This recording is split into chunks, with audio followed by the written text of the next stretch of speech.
Hello, everyone. Okay, so finally, this is happening.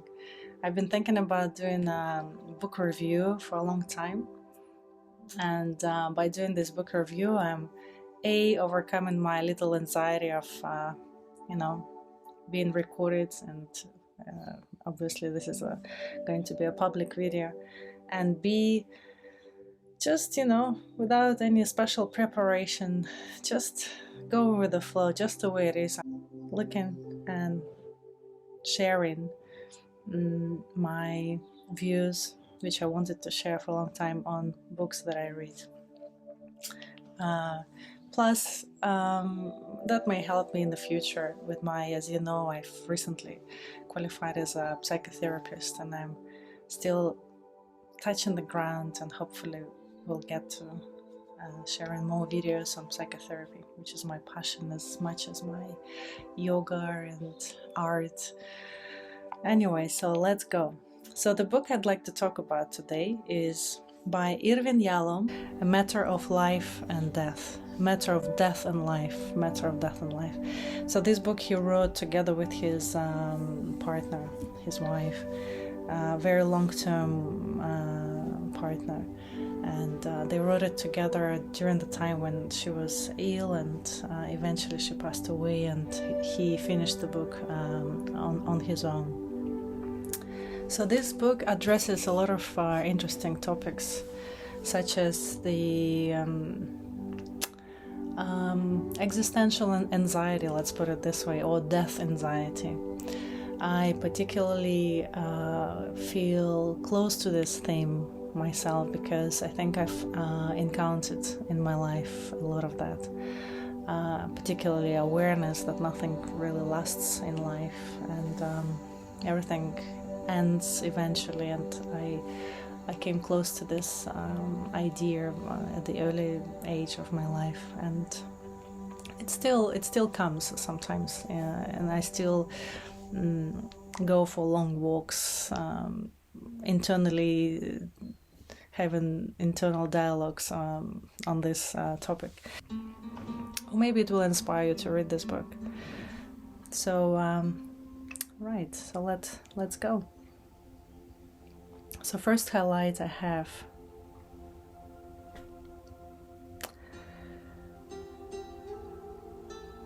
both of us, Irvin writes, both of us feel we've lived our lives fully. Of all the ideas I have employed to comfort patients dreading death, none has been more powerful than the idea of living a regret-free life. Regret-free life. Further in the book, he talks more about dying in the right time. So basically the idea is that you would regret, you would be less fearful of death if you feel that you've lived full life, that you really have explored it, the time that you are given. Quote: 2000 years ago, Seneca said, "A man cannot stand prepared for death if he has just begun to live. We must take it in our aim to have already lived enough." Nietzsche, the most powerful of all, said, "Living safely is dangerous." Another phrase of Nietzsche also comes to mind: "Many die too late, and some die too early. Die at the right time." Yeah, that's what I mentioned before. Die at the right time. Meaning that live full life right now. There is no time to waste. Death could be around the corner. So do it. Whatever you meant to do, whatever you want to do, you need to do it now. Right, let's go to the next comment. All that is unripe wants to live. All that suffers wants to live, that it may become ripe and joyous and longing for what is further, higher and brighter. So once again, what has become perfect? all that is ripe wants to die. All that is unripe wants to live. So get to the point is that get ripe, get achieve things, mature, grow. Okay, so next quote, beautiful quote. I've also highlighted. Okay, so this highlight is basically saying that Irvin actually is making effort at the very late age that he's still making effort and a response to all the letters that he receives from his fans. And that actually inspired me to write him a letter, and I did. And he responded. Unbelievable. Very grateful. So to live in hearts we leave behind is not to die. To live in the hearts we leave behind, or as Irvin so often puts it, to ripple into the lives of those who have known us personally or through our writing. Right, I remember now. So Irvin speaks about a rippling in lives. So some people would like to rippling, when the water ripples.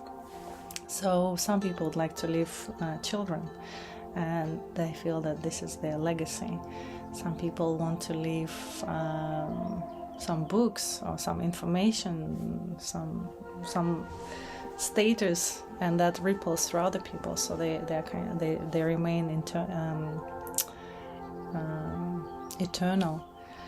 And Irvin talks about rippling through people, through friends, that you do good things in life, so that even when you are no longer here, that cause that you have created still continues. Okay, here we go.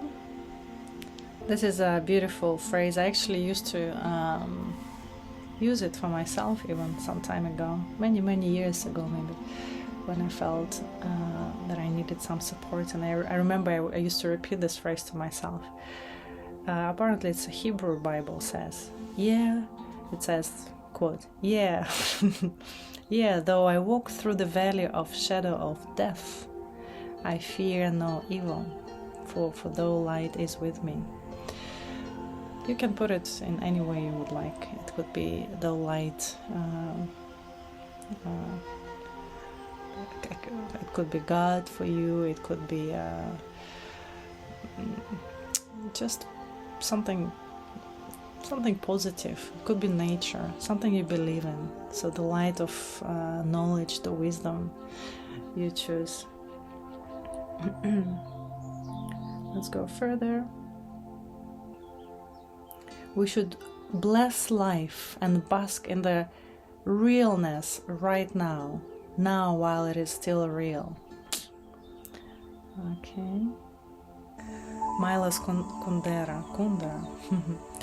One of my favorite writers. What terrifies most about death is not the loss of the future, but the loss of the past. In fact, the act of forgetting is a form of death always present within life.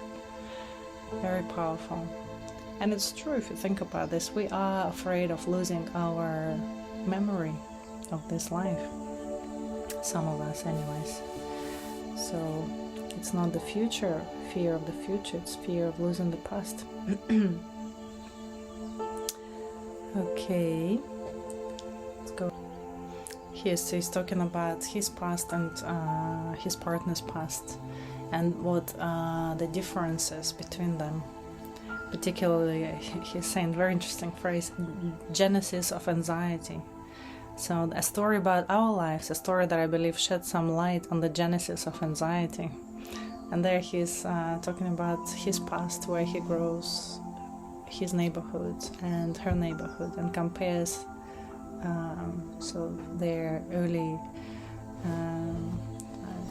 childhoods and how that affected on the levels each of them had of the anxiety during their lives.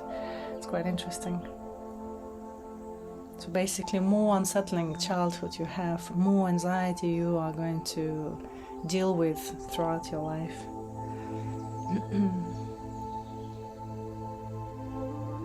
Beautiful passage here. So eventually, when his wife passed away, her name was Marilyn. So he writes here how unprepared and unable to deal with this in some ways he was, despite of his being a psychotherapist professional dealing with death anxiety all his life.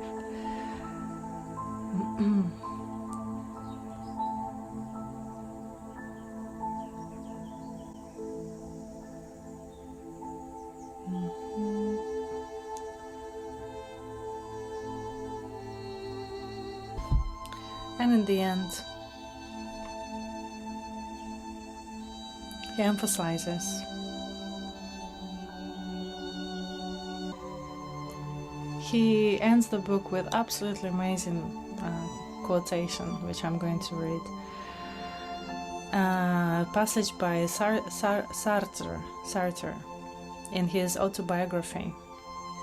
I was going quietly to the end, certain that the last burst of my heart would be inscribed on the last page of my work, and that death would be taken only a dead man. Beautiful. So the death will be taken only a dead man, meaning that I have lived to the fullest and there is nothing left. That's it. And okay, that's all for today.